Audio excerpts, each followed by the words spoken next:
Well, it's Halloween, and everyone talks about Halloween movies. Everyone talks about, Friday the 13th or other slashers. But those have never been the movies that scared me. The movies that scared me are the ones about true terror, the horror of mankind, drug abuse, religious abuse, and of course, bullying.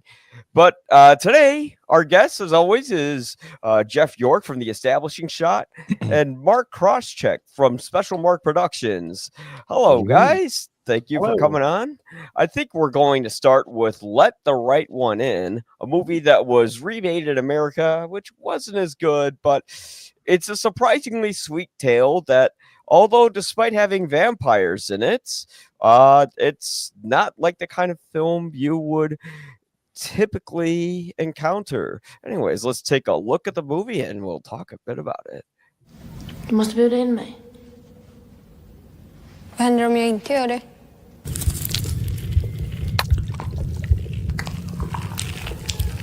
Nej! Du får komma in! Now, if you can't guess from that clip, she's actually a vampire. And instead of rejecting her when she's starting to convulse blood, he actually welcomes her in. But Jeff, you picked this movie, and tell us a little bit about why you like the Let the Right One In.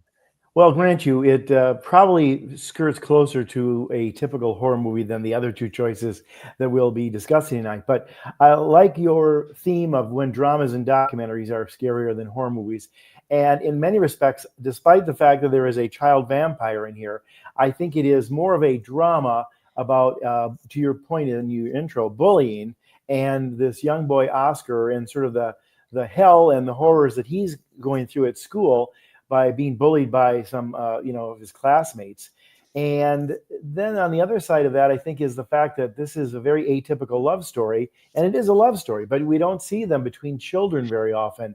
And it's more than just a friendship. I mean, they become very close and rely on each other. And I think ultimately, because it's a male and female, there tends to be a little bit of romantic underpinnings to it, especially the way she kind of looks out for him. And is sort of protective of him the way that I think, somebody who's very close to somebody would be, albeit maybe in this case, it's the girl playing sort of the typical protector male role.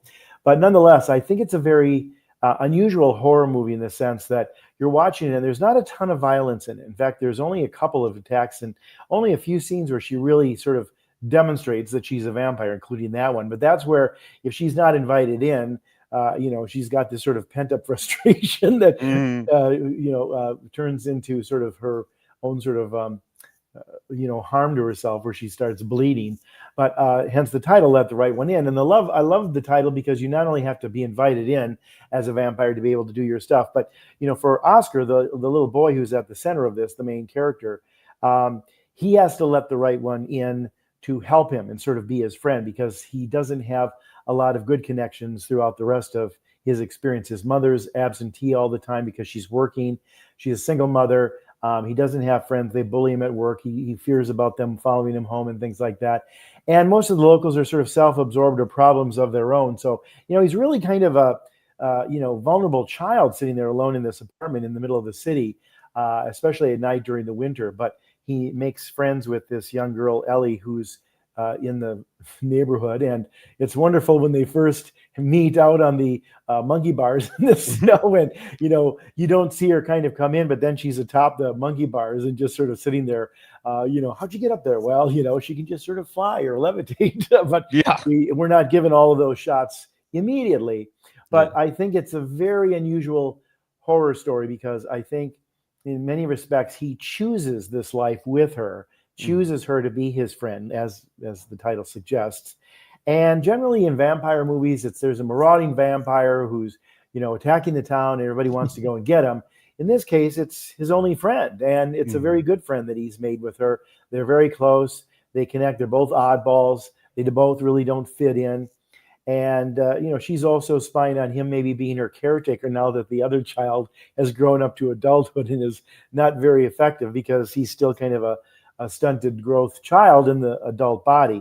But there is a great big payoff scene at the very end. I don't know if we want to spoil it or not. You got spoilers. Spoilers banner well, that's on. true. You do. Spoilers being warned. But I said we don't. But I think it's one of the most audacious attack, sort of violent scenes in a horror movie, and maybe all the more so because the rest of it isn't all that typically scary or violent. There's, like I said, one or two scenes that happen, but they tend to be a little bit more discreet. Even though one woman goes ablaze in fire when the light hits her because she's already been bitten, and the sun isn't very nice to vampires. But the scene in the pool in the school, which brings sort of the bullying story and the conclusion of Oscar's ability to sort of stay in this town or want to be in this town, and then his escape with Ellie is all kind of culminates in this very provocative and shockingly violent scene that I also dare say, as directed by Thomas Alfredson, is very artistic. And this became sort of a big calling card for him and a big hit internationally. And he went on to direct other movies like Tinker Tailor Soldier Spy. So it was kind of approaching it as more of a drama, more of a love story, more of a story about loneliness and bullying that I think makes this, in many respects, more than a drama than a typical horror movie, even though one of the main characters is a vampire. Right. Mark, have you seen the movie? What are your thoughts on it? If you have?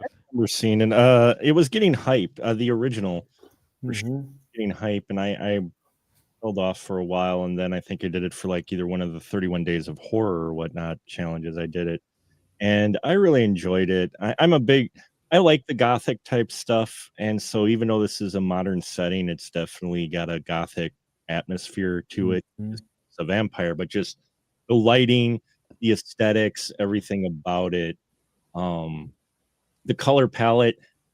There isn't a huge amount of things that really like stand out. It's a lot of things in the boy's life are kind of washed out, and some in other spots, it stands out as well. From what I remember of it, I didn't have a chance to revisit it, but I remember enjoying it quite a bit. It was different. I like different takes on creatures that we know. It's always fun, and especially going into it and seeing foreign cinema, because we usually get examples like that, and then the U.S. Mimics that or replicates it. We saw that with the Girl series, with the girl who kicks the hornet's nest, the girl.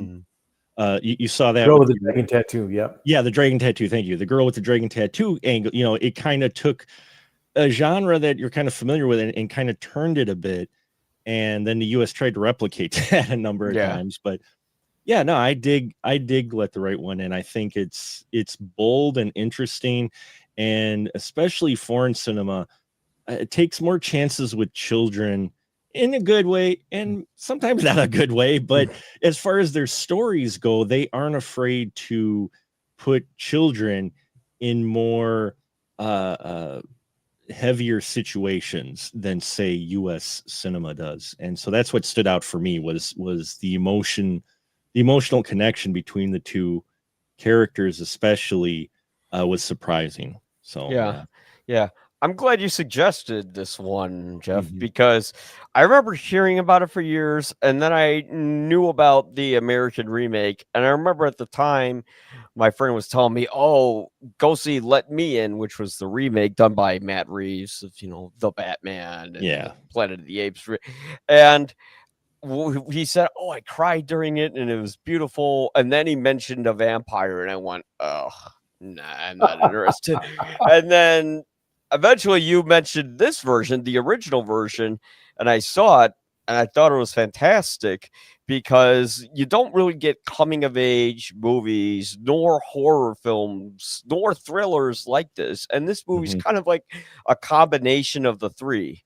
Because in the beginning, you have this whole murder mystery, and you find out Oscar, the main kid in it, knows a lot about it. At first, I thought he killed the person when I was watching the movie, because he's walking around with a knife, and he says "squeal like a pig" as if he's in Deliverance. And then they're asking about this person who got killed in his school, and he goes, well, maybe this happened because of this. And they go, well, how do you know about that? He just goes, well, I read a lot. I'm like, nah, he stabbed him to death. But you kind of get that inkling that this movie talks about how kids are screwed up in the head, and they kind of have to learn how to navigate all those dark thoughts and realize, hey, you know what? That's not natural to want this. And initially, Oscar's like that when Ellie tells him that she's a vampire and she kills people for survival. I think he rejects her, but then eventually he welcomes her in because he can't find any support for himself. You know, he's bullied at school, but he's not like a total dork. He's not like the Cody Smith McPhee version of the character they did in the remake.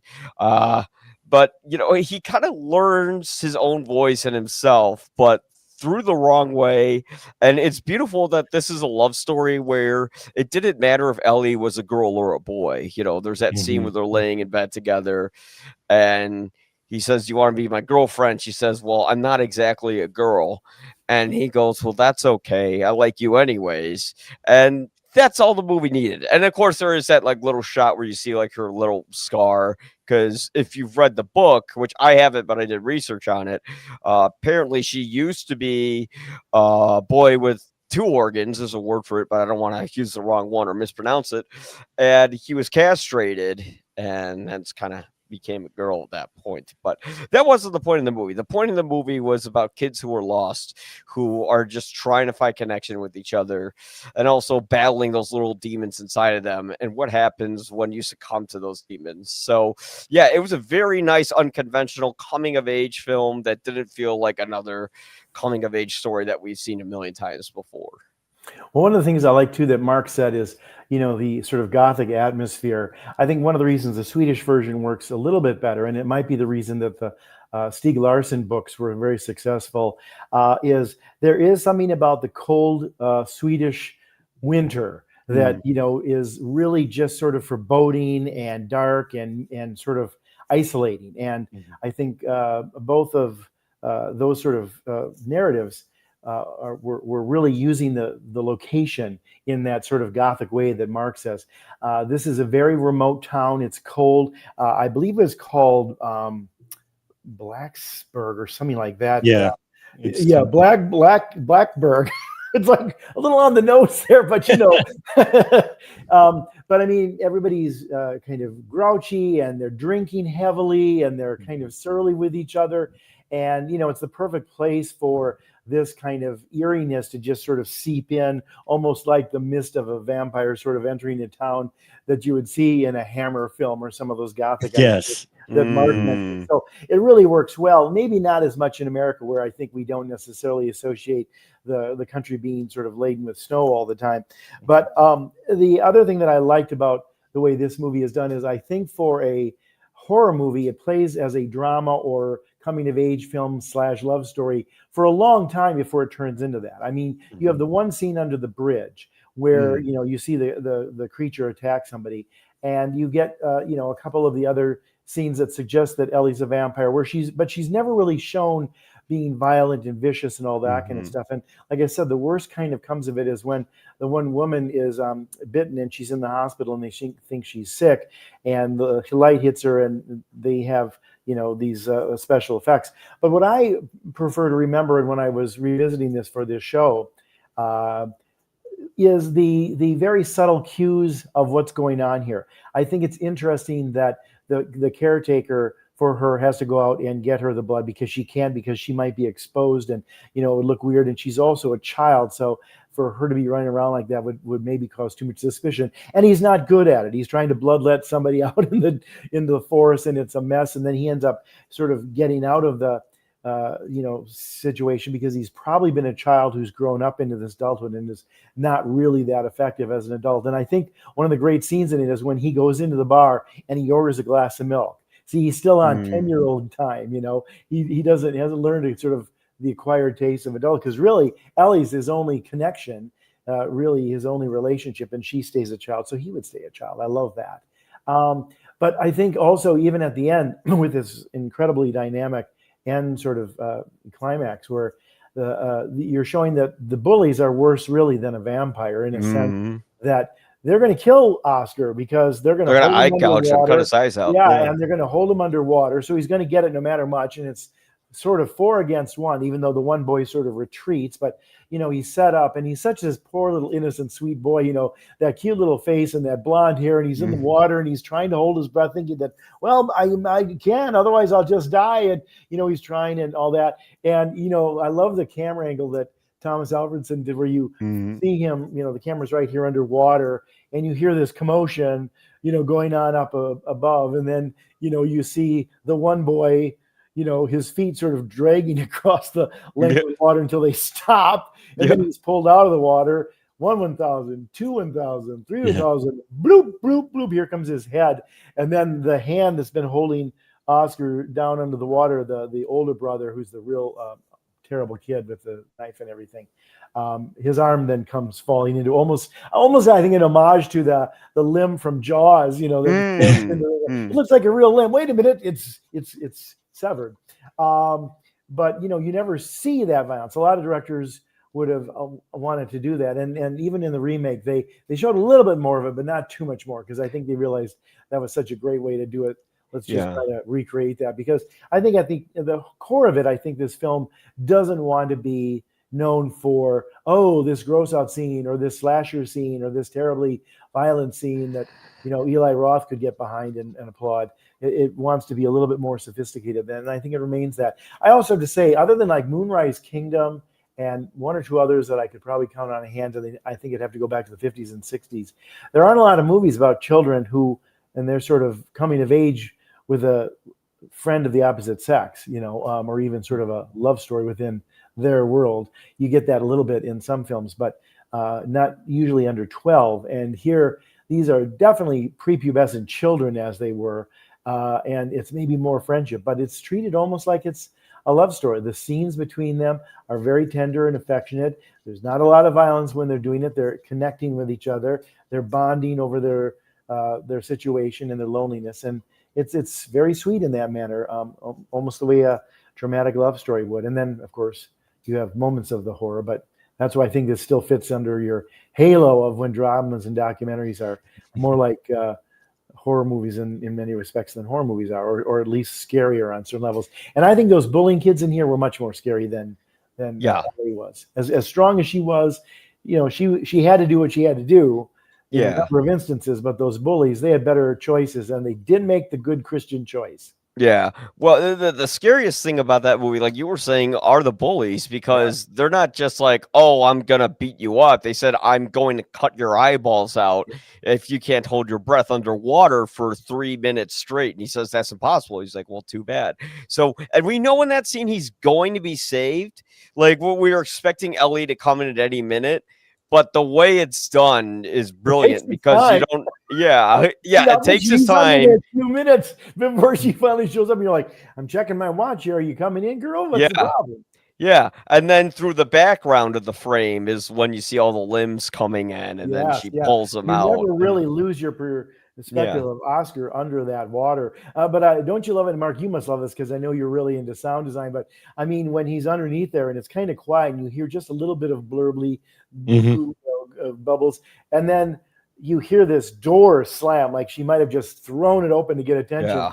And then you hear her voice, I think, scream first, like, ah! Like, and then she gets them scared. And then, it's like, holy shit, what's going on there? And you can kind of imagine it.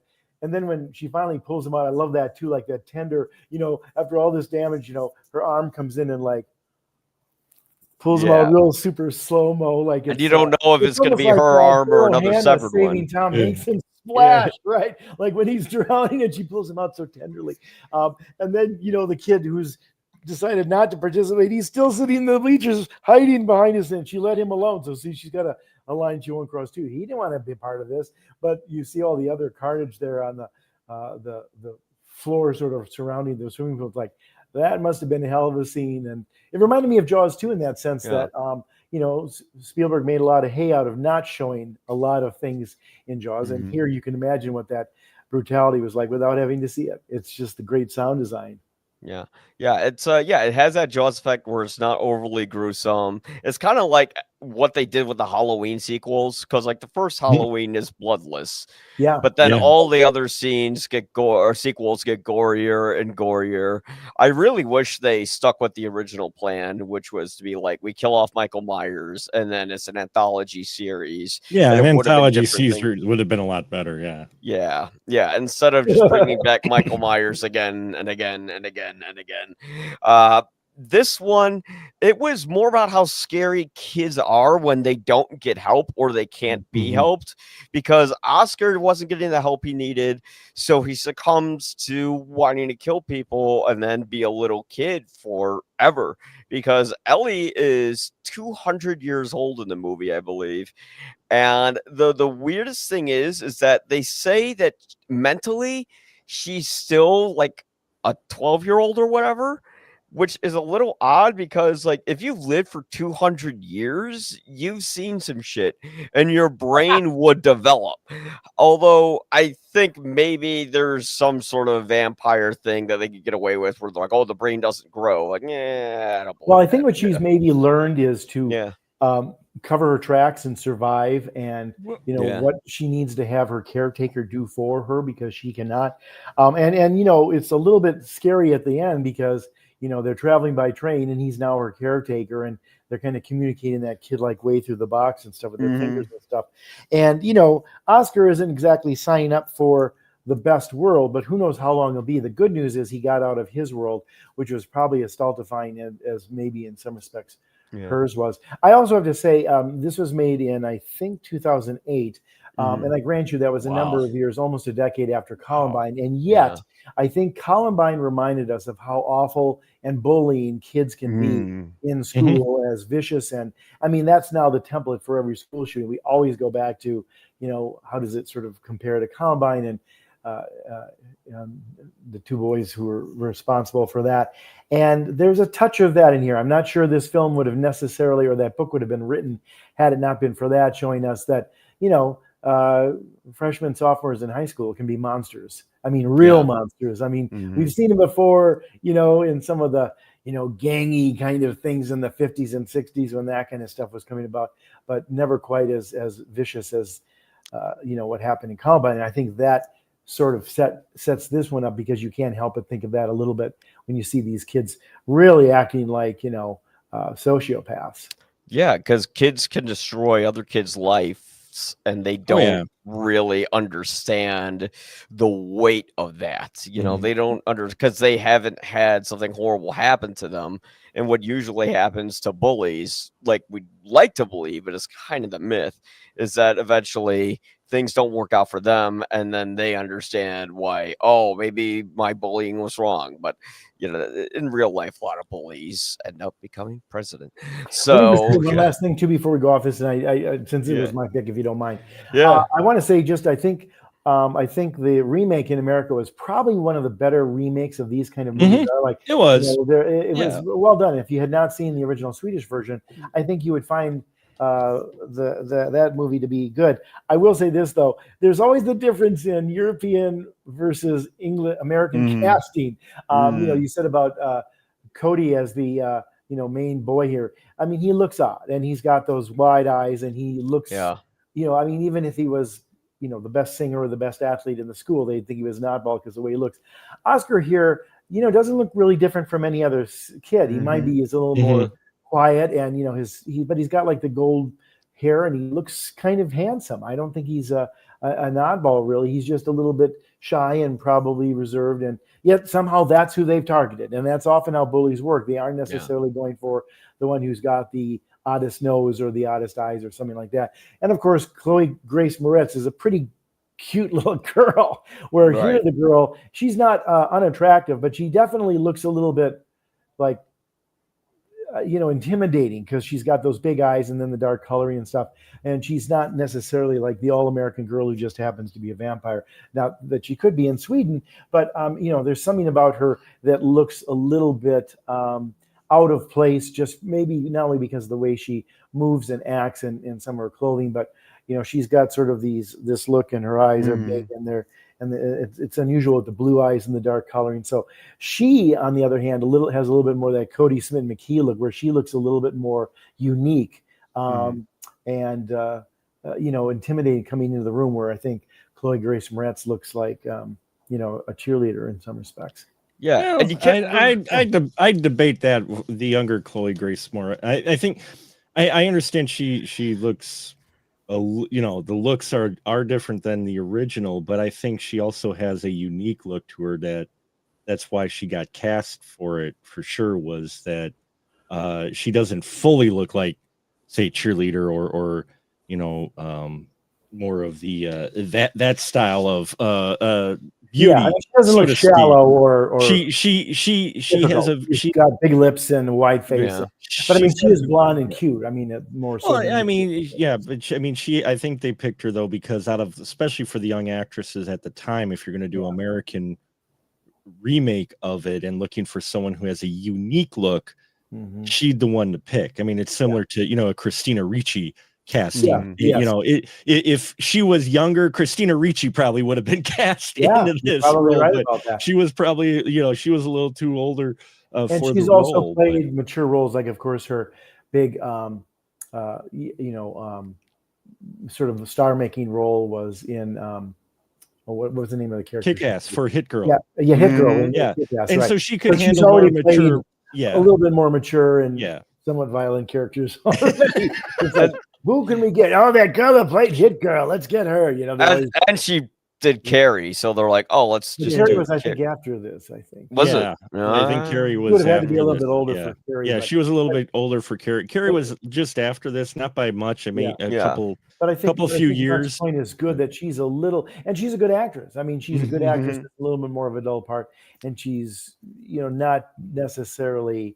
No, I mean, if you put the two actresses next to each other, absolutely, Jeff, I'll agree. But I think out of like the American actresses, the pool of American actresses you would pick from, she would be one that you would want for a role like this. They did pick her to be the head of the sorority in what was the Neighbors 2, or what was the one with Seth Rogen and Rose Byrne, where they I forgot about that movie. Yeah, and the sequel, they make it into a sorority, and she's the head sorority girl, so she did grow into a little bit more. That's true. That's true. Very true. But yeah, good points on your behalf there, Mark.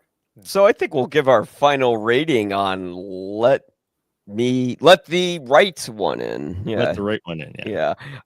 So Jeff, how many Guinnesses would you give? Well, I'm going to go and sort of shock Mark 4. if I tell this. Maybe Mark doesn't even know this.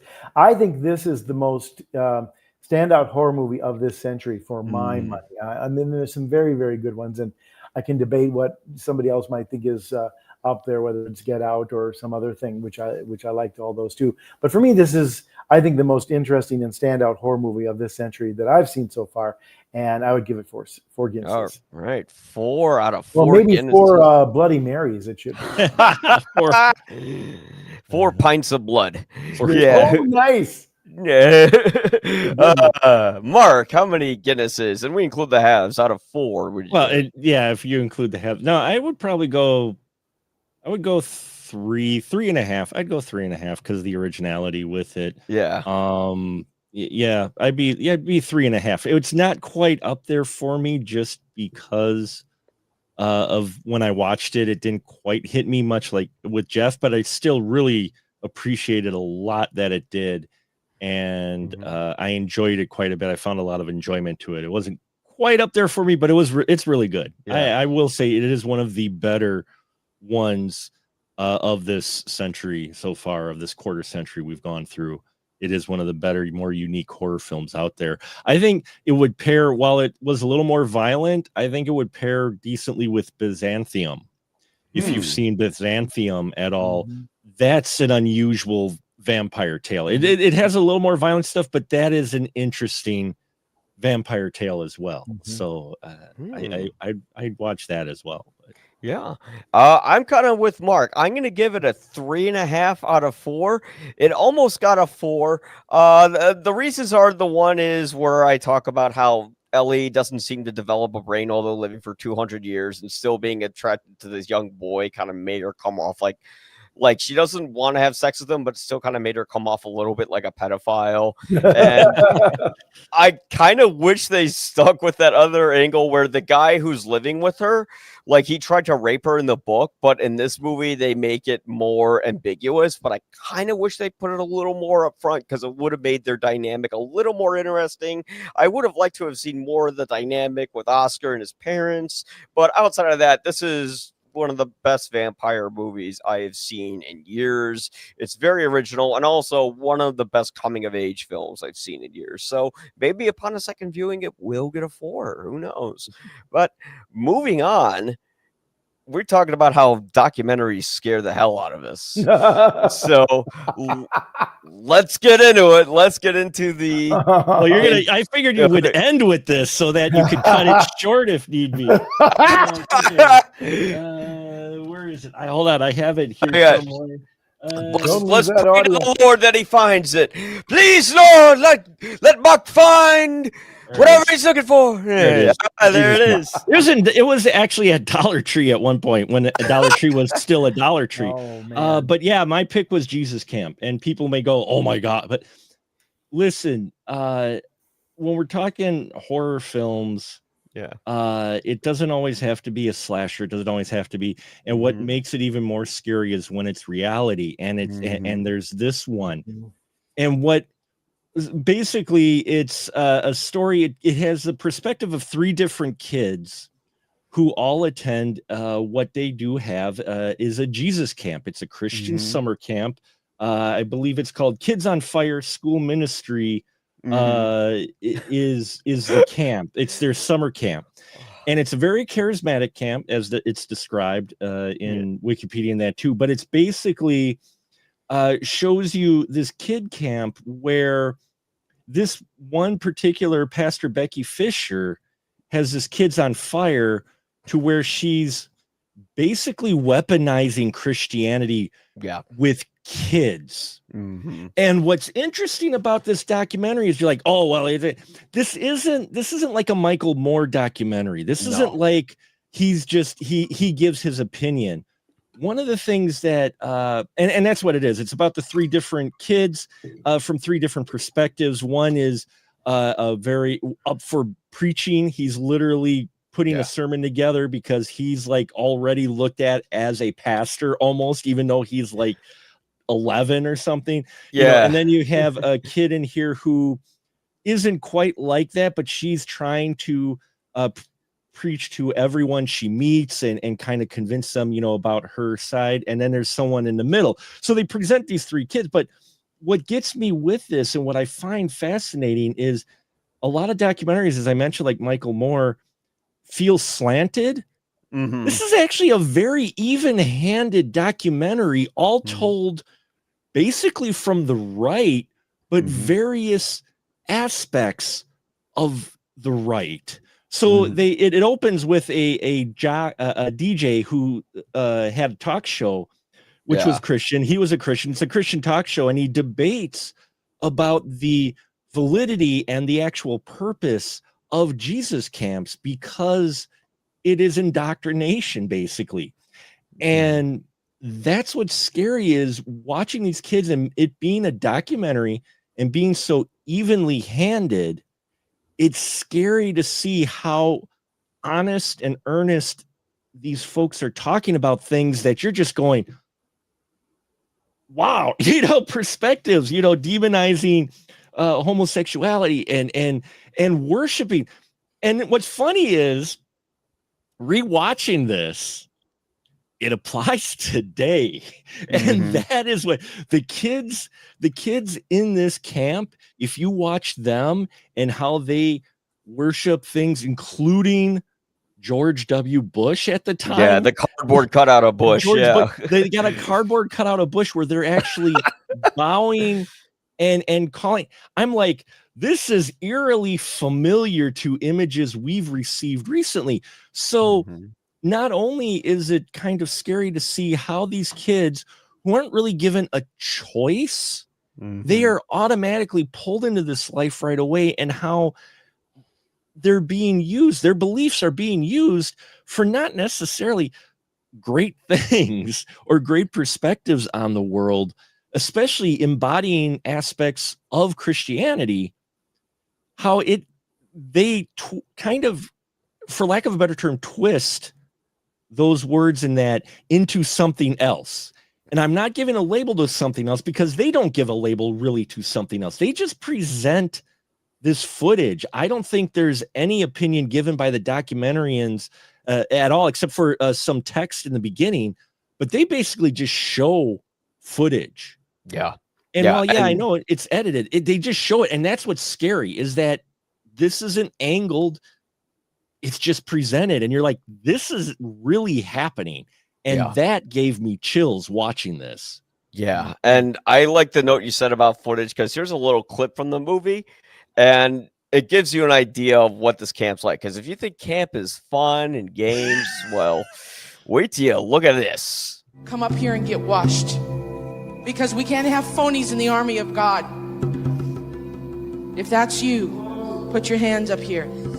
Father, we just wash them with the water of your word.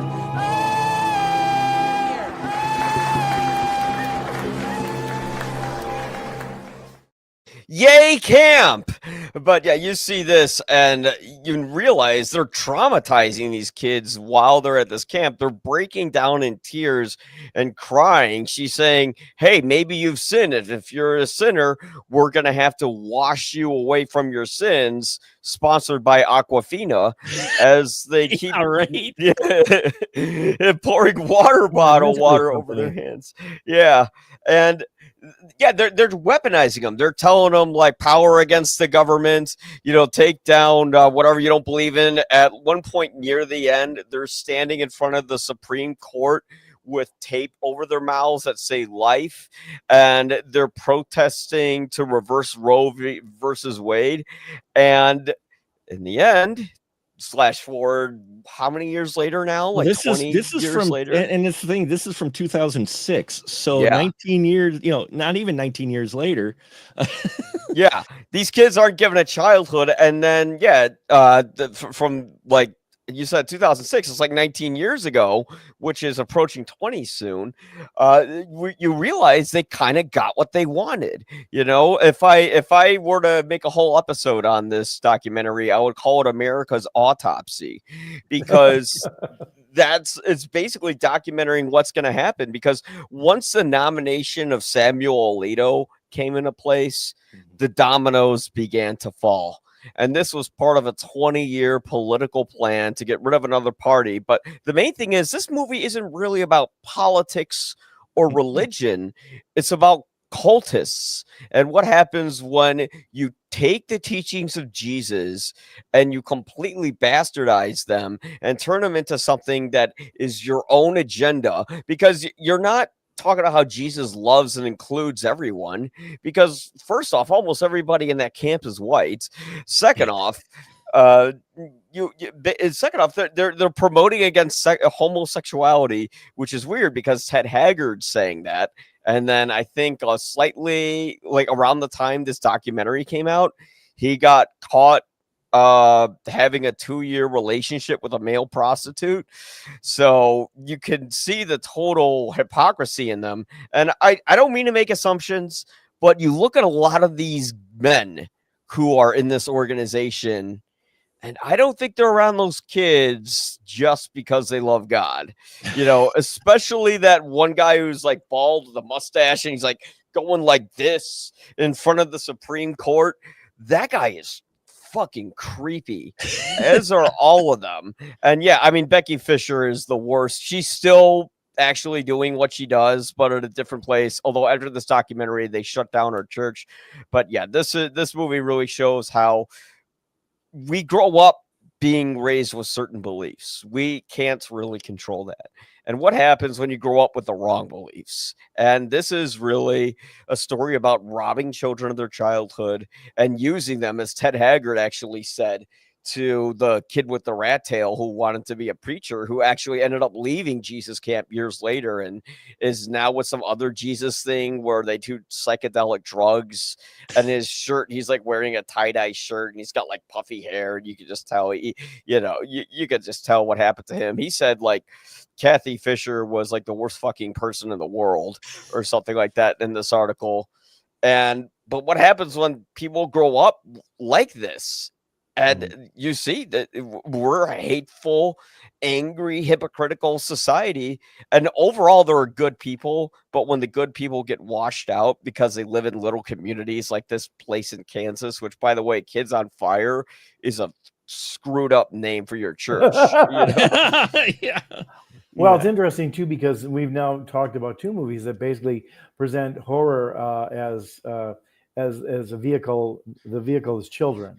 Yeah, horror. We're going after the kids this week. Yeah, but I think when children are allowed or educated, taught to be hateful by adults, and to let their sort of worst instincts go, because children by nature are immature and they're probably selfish and maybe they're a little bit reactionary and their emotions are out there, but they're encouraged to go with it. It's not a good thing. The other thing that I think is fascinating about Jesus camp is I used to go to Bible camp when I was in school, and it was always a loving, wonderful place to be. Everybody looked forward to it.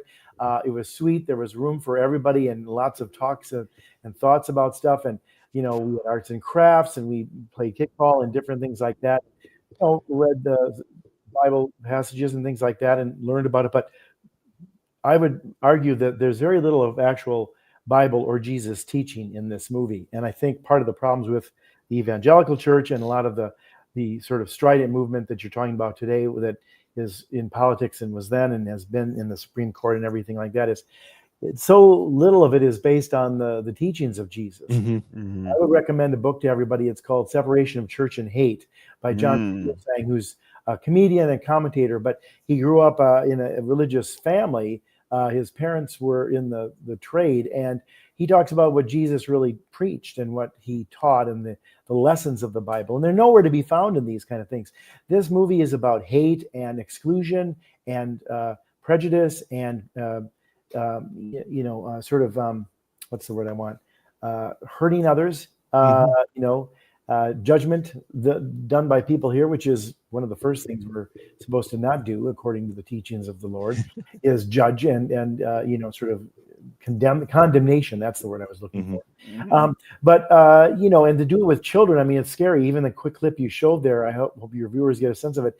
These kids aren't even 10, and they're doing this to them, and they're just warping these kids' minds. They can't even comprehend, realizing that they can't have, breakfast cereal for every meal because, Captain Crunch and Cocoa Puffs aren't part of a complete lunch or dinner. Maybe that complete breakfast if you put toast and orange juice. And you can't watch Harry Potter because he's a warlock and he would be stoned to death. We've had stories about witches, and I mean, is Christmas Carol to be gone because there's ghosts, and that's a supernatural as well? I mean, it's just, my God, the story of Jesus is a ghost story, for heaven's sake. When he comes back, his resurrection is definitely, Lazarus and things like that. I mean, there's strains of the horror there if you want. But anyway, that I think it's just sad. And with this, to your point, it said it doesn't have the slant of it. Well, yeah, you don't need it. These people condemn themselves by just showing how awful this is.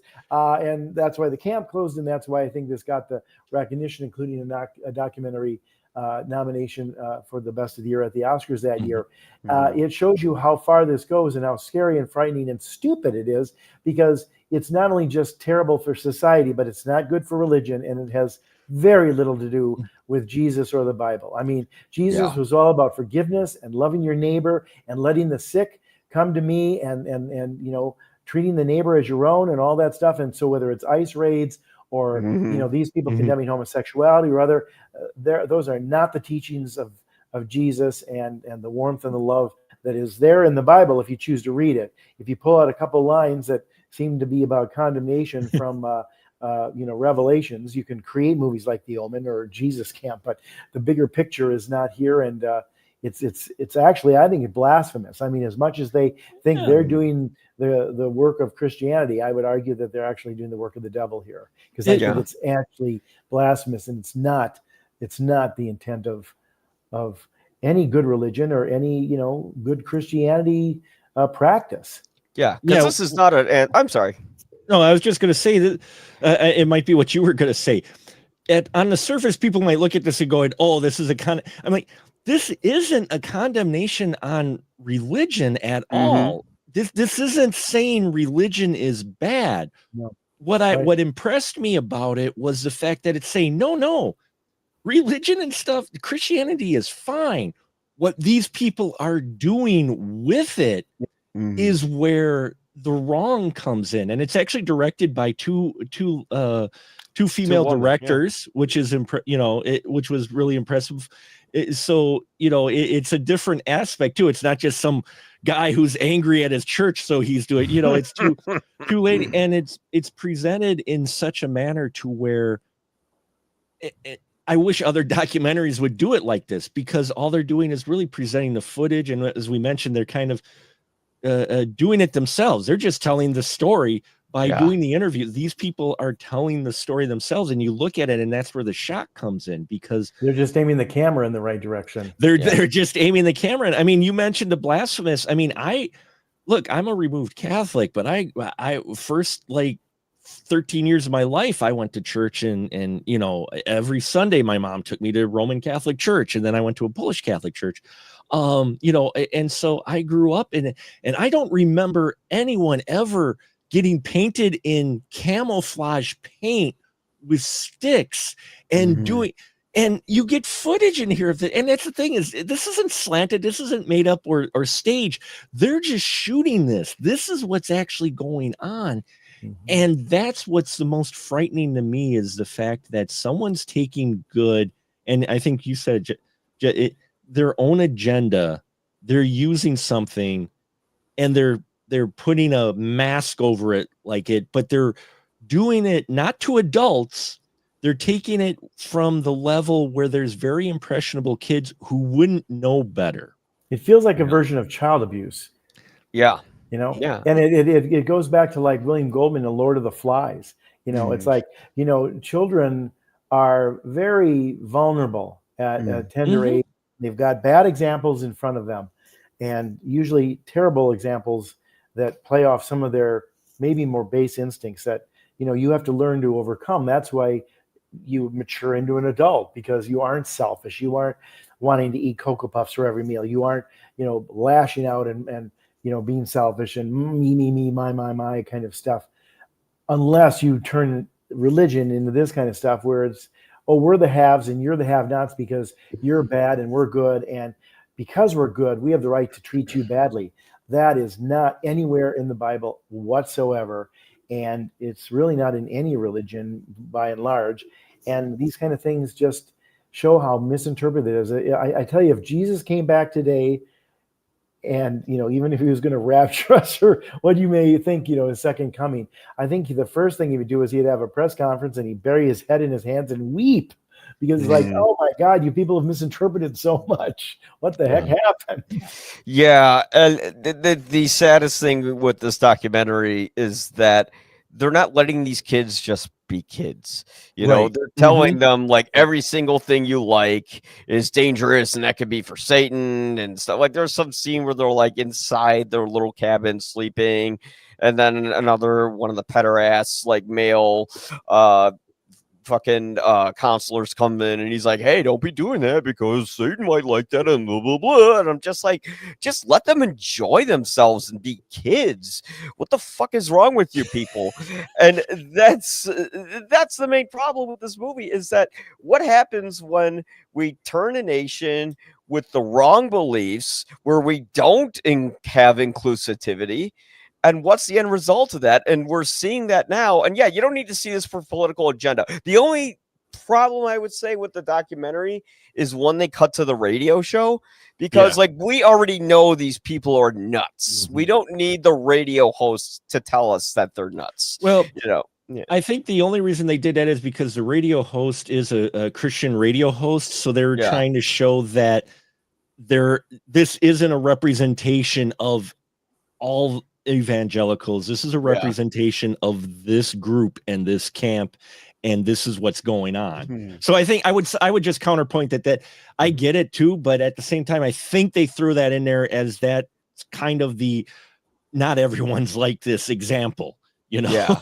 Yeah. It's interesting too, because on face value too, you could literally, if you wanted to do almost a sort of a counterpoint documentary to this, where you could go along and some of the things that are being said as they're quoting the Bible or talking about the interpretation of the Bible, you could have a theologian who knows it better, you know, breaking in, or like on Prime, when you watch a movie on Prime with a little, you know, stuff on the side that's giving you stuff. Pop-up video, a little pop-up video stuff, because they're so wrong about stuff. I mean, one of the things that I always think is funny is whether or not you believe in Satan or not, the Satan that exists in the Bible, at least as presented in the story of the Bible, is never this kind of, you know, Al Pacino going crazy at the end of The Devil's Advocate, or, you know, Damien slicing off photographers' heads with stray panes of glass or whatever else. He's the most charming person in the room, and he basically gets you to do all your stuff. I mean, think of examples in the Bible when Jesus is up fasting and he's hungry, and the devil pops in to say, he doesn't pop in and say like, hey, look, I made this loaf of bread for you. Oh, it's warm and delicious. Doesn't that smell good? Why don't you have a piece? He doesn't do that. The devil says, hey, Jesus, you're hungry. You can make those rocks and bread. Why don't you do it? He coaxes you along. You know, he's kind of a charmer. And they always say like, beware of Satan. He's going to come into your bed and bite your leg off or stuff. You know, it's like, no, that's not how he's presented in the Bible. So even if you believe in the devil, it's like, those kind of threats of him are such a misinterpretation. I mean, there's some people famously have said that if the devil comes to earth, he's going to come in the disguise of somebody who's popular and loved and, you know, a great leader and all that kind of stuff. It's like Albert Brooks's speech at the end of Broadcast News. He's going to get a very influential job and influence a great God-fearing nation, but he'll coax our standards lower just a little bit at a time. I love that. It's like, he's going to be a charmer. He's not going to be, you know, Simon Legree twirling his mustache. Yeah. And I think Mark Jerry Goldsmith score, for God's sake. I think, oh, by the way, the score in this movie is fantastic. Yeah. It just has this kind of like tribal, like disturbing feel to it. And it just makes you feel uneasy. Like the music kind of tells the story more than some of the interviews. I mean, the scariest interview is like these kids say at one point that they're willing to give their lives for God. Right. And you're like, oh my God, like these kids, it's like, and Becky Fisher's response was like, oh, I wasn't trying to weaponize kids. It's like, you literally told these kids, and they repeated what you said, that they're willing to give their lives for God. What do you think that means? And I really like the point you made where it's like, this movie is a lot of B-roll footage, and I miss movies like that, because every movie now it's like cut to an interview, cut away from like some old video or something online, cut back to the interview. Here it's just, here's the footage, take a look at it. It's very fly on the wall, very cinema verite, and we are missing movies like that. But we'll go with our ratings, and we'll start with Mark. How many Guinnesses would you give Jesus Camp? Oh, out of 4, I mean, four. It's one of my favorite documentaries of all time. I think folks who are looking to do documentaries, this is how you really want to do something, to where you let the audience just put together, just show the footage. Like you said, just show the footage. Yeah. and let that speak for itself. And that's, it's 4 out of 4. Yeah. Jeff, how many Guinnesses? I would give it 4 glasses of water turned into 4 glasses of wine. There you go. It's a 4 out of 4 for me too. Like, outside of my little complaint with the radio station, it's like, it's a movie I saw, I remember, and it's a movie that people still talk about. And I want to see what those directors are up to now. But we go to our final movie, and I'm not gonna say what I did immediately after I saw Requiem for a Dream, but it was drugs. But learned a lot from the film experience, did you, Mike? This made me really, really hungry. You took the other path. Okay. Wow, he really misinterpreted that film, didn't he? I'm just kidding. I didn't do that. I took it as instructional. What Yeah. are you talking about? Wow, that was the greatest, like, sort of handbook I've ever seen. Hey, maybe just a little less heroin and my arm will be okay. Yeah, but all right, but let's take a look at Requiem for a Dream, because the scariest thing in this movie, yes, there are the events, but man, that editing, I cannot believe it lost the best editing Oscar, if it was even nominated, to Traffic. But let's take a look at Requiem for a Dream.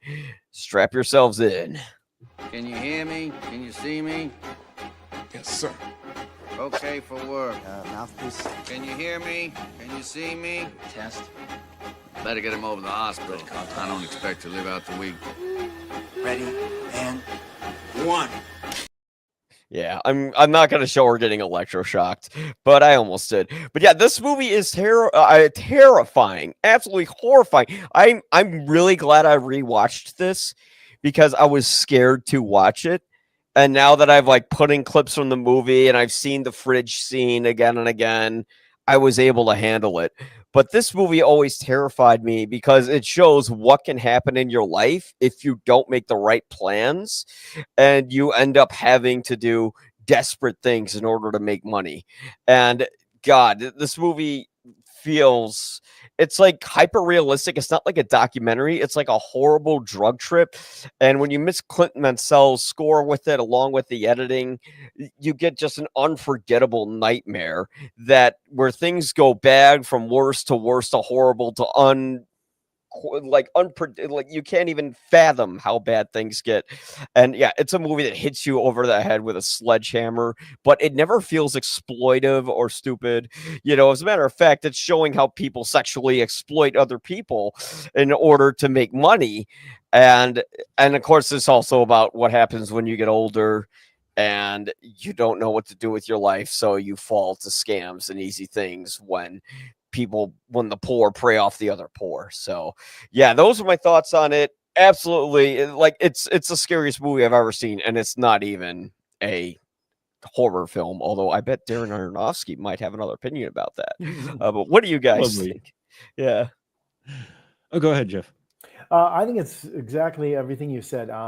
I have seen it exactly twice. The first time it came out, and then just for this show to refamiliarize myself in it.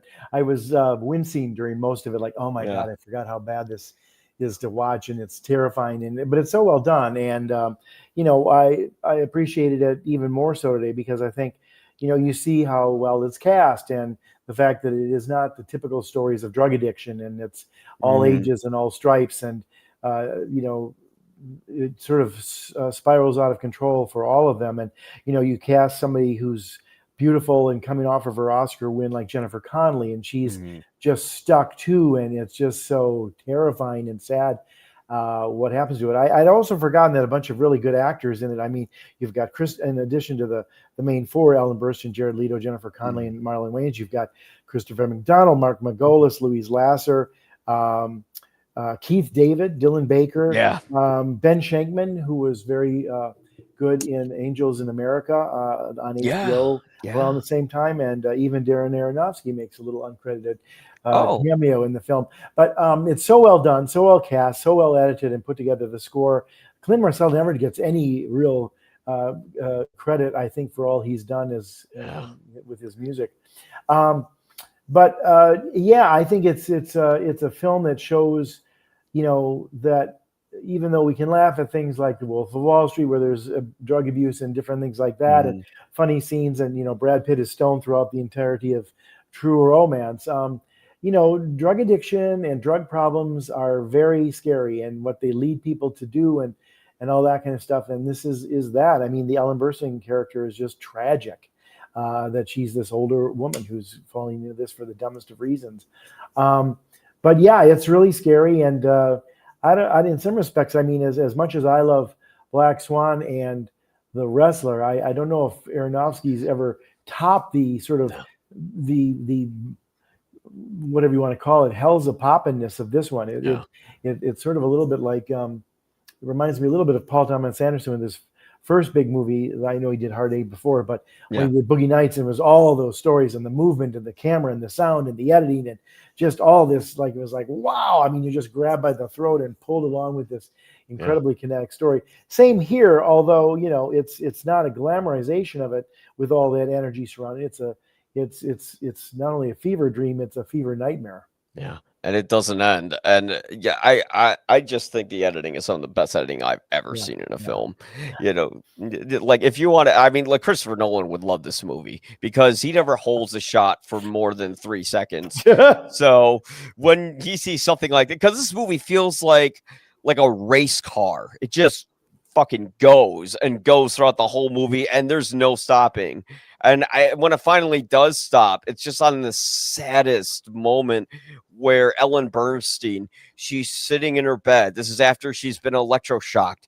They've shaved her head, and she smiles as she closes her eyes, as she fantasizes about being on this show that was probably canceled years ago. But she keeps watching it on this tape, living in the past, never able to escape it. And I think that's the thing that keeps us from killing ourselves, are those little dreams and fantasies that often don't become realities because we end up either on drugs or just doing something wrong that isn't where our life was supposed to go. And this movie really is about what happens when your life doesn't work out.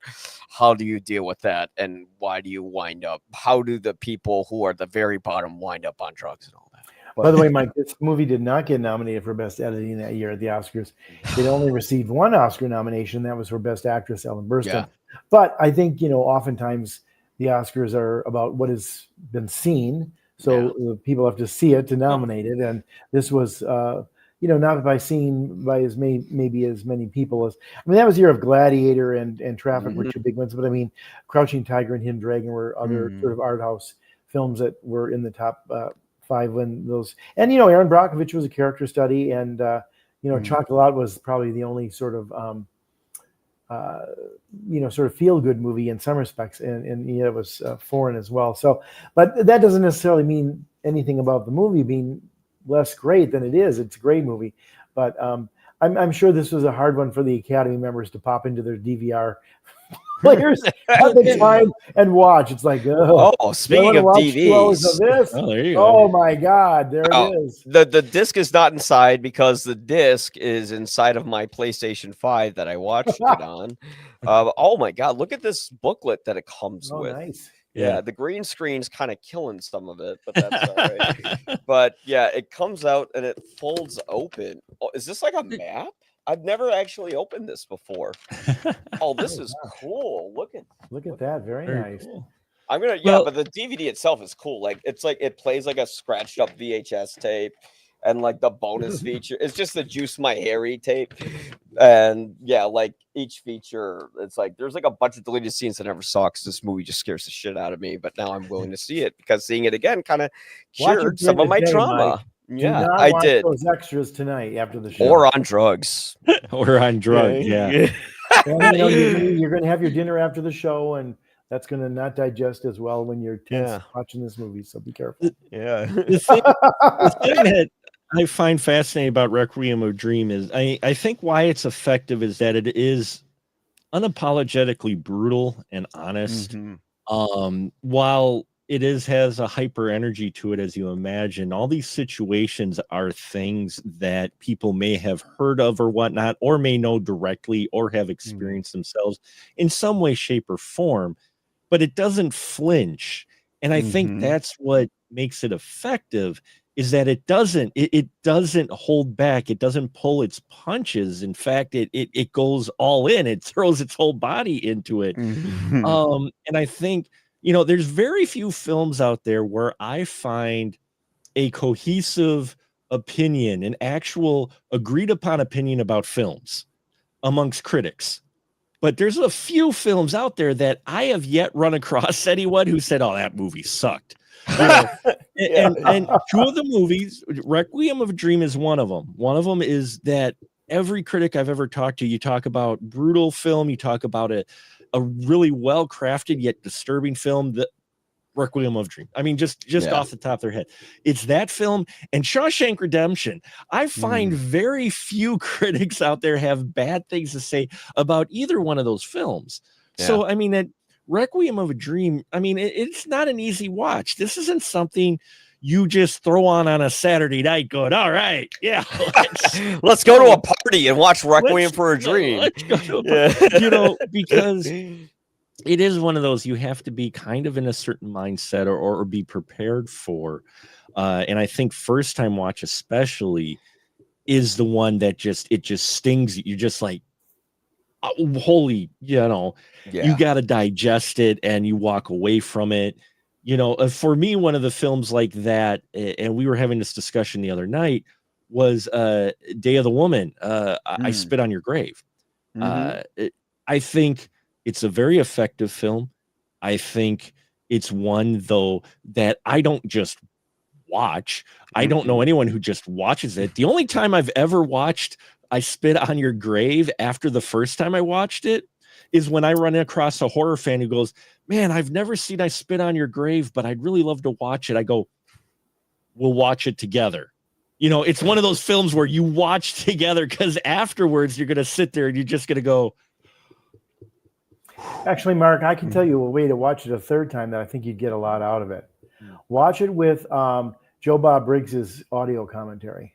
Oh, yeah, that's right. Yeah. And it's one of the best audio commentaries I think that has ever been done for a DVD, because he is a fan of the film. If you can be a fan of that film, I mean, you can. Well, in a way, you can. There's a way you could be a fan of that. Of course, I mean, any kind of unseemly thing. I mean, people, love, Cannibal Holocaust, and other films that are really tough sits.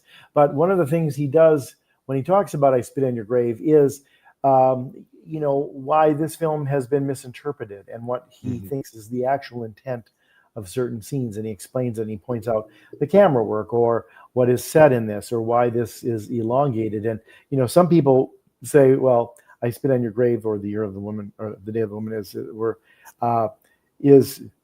they prolong everything. Everything's dragged out. Well, it's the same way in Invincible. They're not going to cut away for the eye of the viewer, like we're going to relieve you and let you off the hook because you don't have to watch this in its entirety. They want you to see this is what had happened, and it took 10 minutes and took 20 minutes or whatever it was. So he points those things out, but I think it's a very good commentary, very serious commentary, even though he's kind of the funny guy for drive-in horror movies and stuff.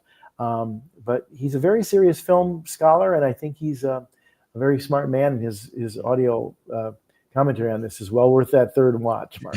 Well, and Requiem, or maybe fourth or fifth. You've watched it with so many friends. I've watched it with a number of people. And the thing is, it still affects me just like Requiem does. Sure. But I think Requiem, in the same vein, is one of those to where it as we mentioned, doesn't hold back. It shows this portrayal. It doesn't glamorize drugs.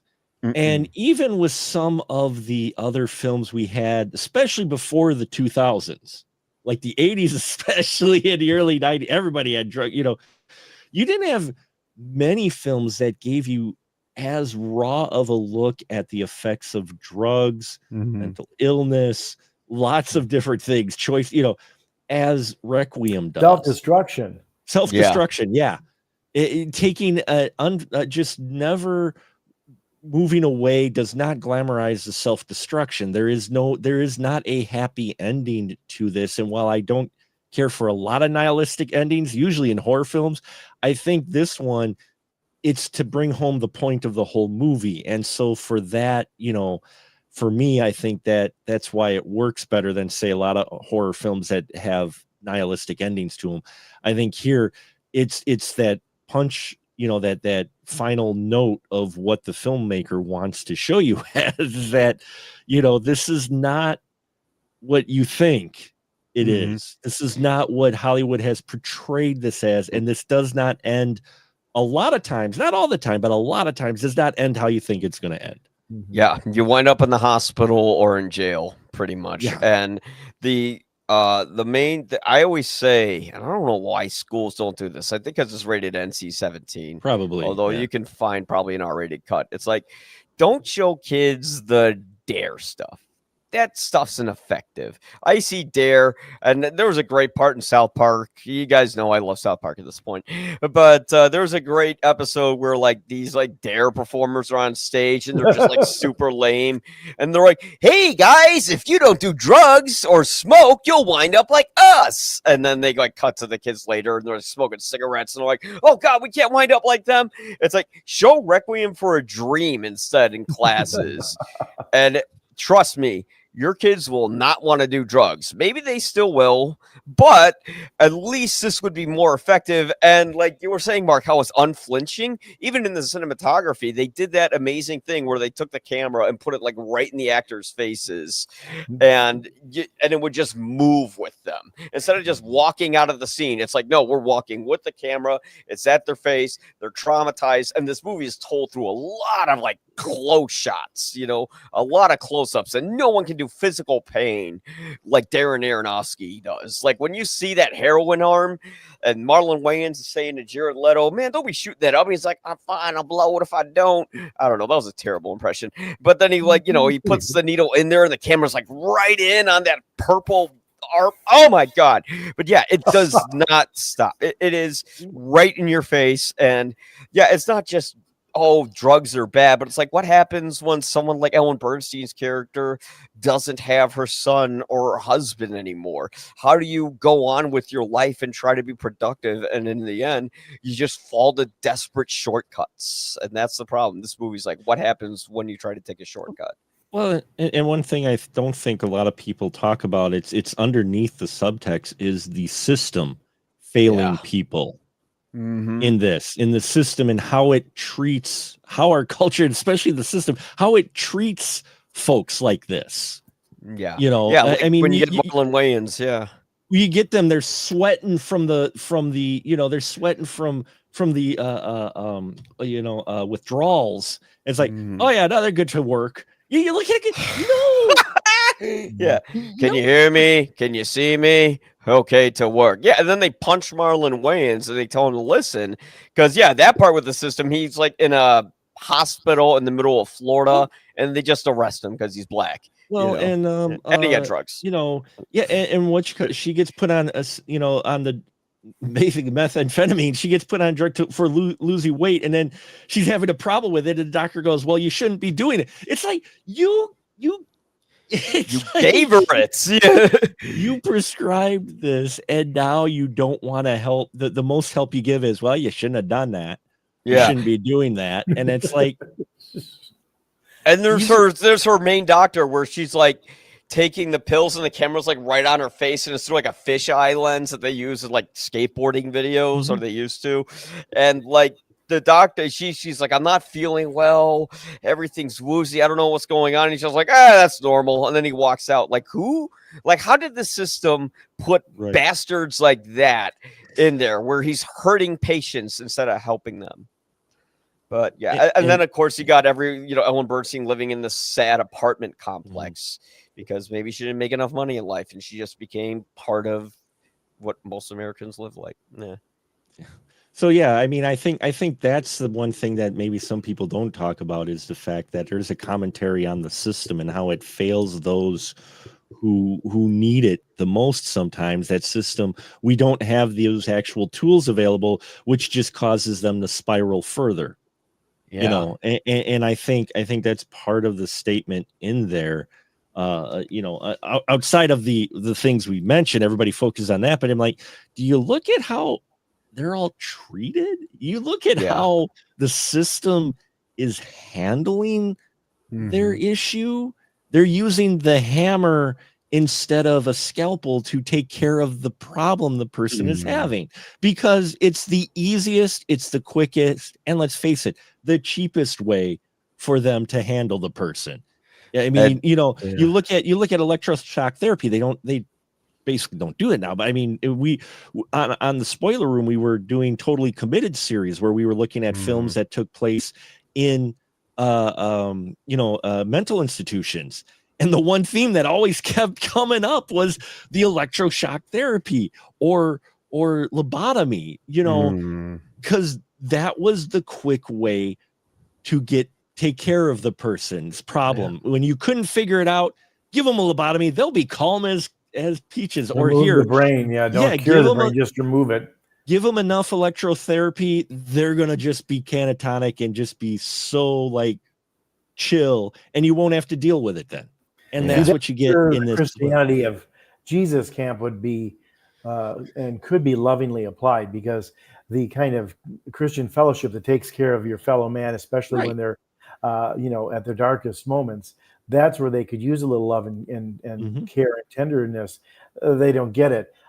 You realize up until the 20s that most asylums throughout the world, even in the Western world, tended to lump anybody who had some sort of malapropism or malady or something unusual about them in an institution. Oh, If you yeah. were Oh, yeah. you could be put into an institution. If you were bipolar, of course, in some of those things, but people who were who were very nervous were often put in institutes. They put people who had mental retardation right alongside the people who were definitely had a chemical imbalance, which is not fair to either party and stuff like that. But if they couldn't understand it, they just wanted it to go away. I mean, the famous story about the Kennedy daughter who was put into an institute, lobotomized, and we just never heard from her because we didn't know what to do with her, so we just wanted to go away. That's the way a lot of the medical community, and to your point, Mike, about the sort of the authoritarian state, if you will, or the people who are in charge of hospitals and education and police and different things like that. They don't always attract the best people, and they don't always have the best practices. It's probably too expensive to do as much nurturing perhaps as some of these things need, but more often than not, it takes a sort of the resemblance of incarceration, and that's not helping most people. I do think it's interesting, though, that you said, let's show this to teenagers and maybe they won't do drugs. It's funny, when I was growing up, I don't know what it was like for you guys being a decade or more younger than me at least, but they used to show this film called Blood on the Pavement when we were being taught driver's education. Yep. And it showed For drinking. Yeah. Oh my God, I don't know if they can get away with that in school today, because that was NC-17. Let me tell you. No. But I mean, that was you had to go to that film. You had to watch that in school. It was shown during the classroom setting, and I mean, I remember people walked out there talking about Scared Straight. Remember that documentary? Oh yeah. Oh yeah. It's like, talking about Scared Straight. I don't think anybody went over 55 after seeing that movie in Wisconsin, even if they had a pickup truck or a Le Mans. It's like, shit, man. And then they see things like, he wanted to get across town. He would have only, if he not run the red light, he would only have gotten there 20 seconds faster. And then, his head's taken off and they show it. It's like, what the hell, man? But they show this one to kids and say, by the way, let's not laugh at Leo crawling down the stairs in the country club in Wolf of Wall Street. That's a funny version of drugs. Yeah. Here's the very bad version of drugs. Arms lopped off left and right and people incarcerated. Let's not go there. And I don't know if they could show the movie because it has nudity in it. You got the ass to ass scene, and then you've got Jennifer Connelly like having nothing underneath, and she's in front of the mirror. So like they probably, which is weird because you could show people getting like chopped up and mutilated in schools or in horrible accidents, but don't show any titties or bush or that's it. They may not show them in school. I'm sure they're not showing the R-rated movies either. By the way, the first do either of you know the first time that dramatic television showed nudity in television? No. Well, it was shown in Roots, and then 2 years later, or the next year in Holocaust. That's right. Both miniseries, because when they were over in Africa and they were topless, that was just part of the thing. So that wasn't considered sexual. Yeah. And believe it or not, the argument was made, and they won when they did the miniseries Holocaust that starred Meryl Streep and James Woods, amongst others. When they showed the people going into the gas chambers or standing up in front of the ditch before the machine guns mowed them down and were naked, that was not a sexualized presentation of nudity. Right. So that in 1977 and in 1978, nudity showed up on television, and the world didn't stop spinning, and Jerry Falwell didn't protest against ABC or NBC for their shows. But anyway, that's just a little bit of trivia for you listeners out there, as well as my younger panelists. Well, it reminds me of that scene from The People versus Larry Flint, where he's giving a PowerPoint presentation and he's cutting to images of Vietnam, and then he's cutting to naked woman, and he's going, Yeah. okay, what is worse, this? Yeah, which one's or really this? obscene? Yeah. Yeah. And Oh yeah, no, it's weird. that's always been the argument. That's always been the argument of the nudity versus violence, what's allowed and what isn't. You know, remember, you can show as much violence as you want, just as long as you don't say any naughty words. You know? And then, of course, to your point too, you used to be able to show women full frontal. That would get you an R. If you showed a male full frontal, that would get you an X. An X. Wow. Yep. Yeah. Now they show men full frontal for like punchlines in movies. You know, like you see Forgetting Sarah Marshall, Jason, whatever his name is, like drops his towel, and there it is. And except 28, like, except 28 years later. 28 years later, you get. You get the. What was that guy's name? 28 inches later, Big Bull or something like that. God, I heard for the sequel they like cover it up, which is like why at this point? But at this point, he was cold, Mike. It was cold. It was cold. He couldn't live up to the name. They should have all gotten clothes then. He was in the pool. He was in the pool. I was in the pool. Oh yeah. But anyways, cutting to Requiem for a Dream. I'll give my rating first for it. Requiem for a Dream gets a 4 out of 4. It is horrifying, depressing, very hard to watch, but it's a rewarding experience that you will never ever forget. And it's one of the, I'd say, one of the best unconventional horror movies ever made. It is the best anti-drug movie ever made, and it is like Darren Aronofsky's Memento. You know, it's like his second film, like Nolan's second film, and it's the best. Like he nailed his voice, and he's had a pretty good filmography after that. But I mean, Requiem, I don't think he'll be able to top. You know, it was kind of like a movie that's been imitated by a lot of others, but they can't replicate what it does. So Jeff, what would you give Requiem for a Dream? I'm gonna go 4 for 4 for 3 or whatever all night. I would give this one a 4 winning team as well. Yes. Yeah. Maybe they shouldn't be Guinnesses. That's a gateway drug, Mike. Let's do 4 glasses of milk. I'm from Wisconsin. That's not a gateway drug. That's weed. Breakfast. What are you talking about? Practically chocolate milk, right, Mark? I have a place in Wisconsin, and Mark is not lying. Holy shit, do they drink? I mean, there's a reason why Wisconsinites are officially, legitimately banned from drinking contests most of the time. If they learn you're from Wisconsin. Yeah, so they can handle it.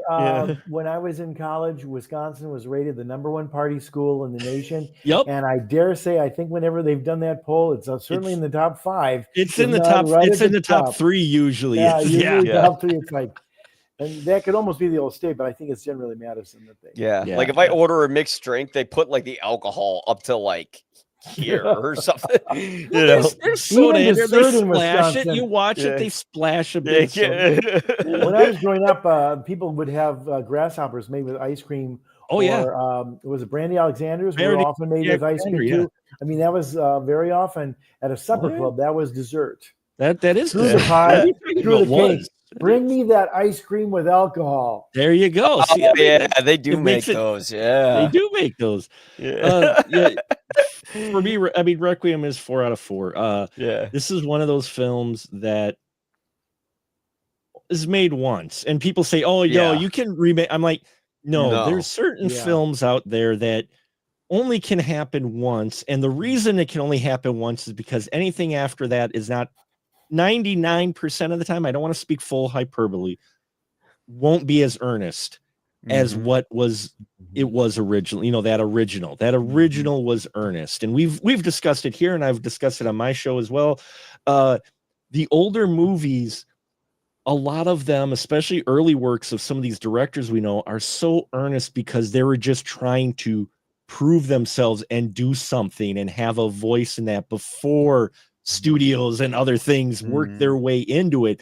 So they come out with this. I mean, you look at Requiem, this might be put out by A24 if it came out today. Yeah, maybe, but it's not gonna be a wide release. No. I'll be honest with you. I think if this movie was made today, it would be a foreign film. Yeah, it would be. I Yeah, don't you're think absolutely right. an American company would touch it. probably Yeah. want to, because knowing that it's just so unseemly and tarred, and Right. who's going to see it? I mean, you can, yeah. I mean, there's certainly studios that have brushed up against edgier stuff, and let's compliment them. The some of the studios that we all know, and you mentioned one of them. But this feels almost, when I remember seeing it, it felt like a foreign film. Yeah. Yeah. Mhm. Yeah. It really has that kind of mentality. It's nihilistic, but it's not like nihilistic for the purpose of being that. It's really just showing you the repercussions of making poor life decisions and being abused by a system that doesn't care about its people. But yeah, I mean, it's absolutely horrifying. And on that note, I hope you guys have an awesome Halloween. We'll see when we're back next. We'll check the old calendar, but we will be back. And Movies to be thankful for, Mike. Just throwing it out there. you know what? That's I think so. For Thanksgiving, movies to be thankful for. I wonder why they never made a movie about Columbus. Oh, yeah. Anyways, you can check out Jeff York at The Establishing Shot, Mark Crosscheck at Special Mark Productions. The links to all their stuff is in the little see more info below. You can check out all my stuff at YPA Reviews, or if you're on TikTok, YPA Reviews Chicago. Thank you very much. Stay safe out there. Don't do drugs. Don't abuse Jesus. And also Be nice to children. Yeah, be nice to kids. Be nice to children. Yeah, There we go. Thanks, guys, and bye-bye.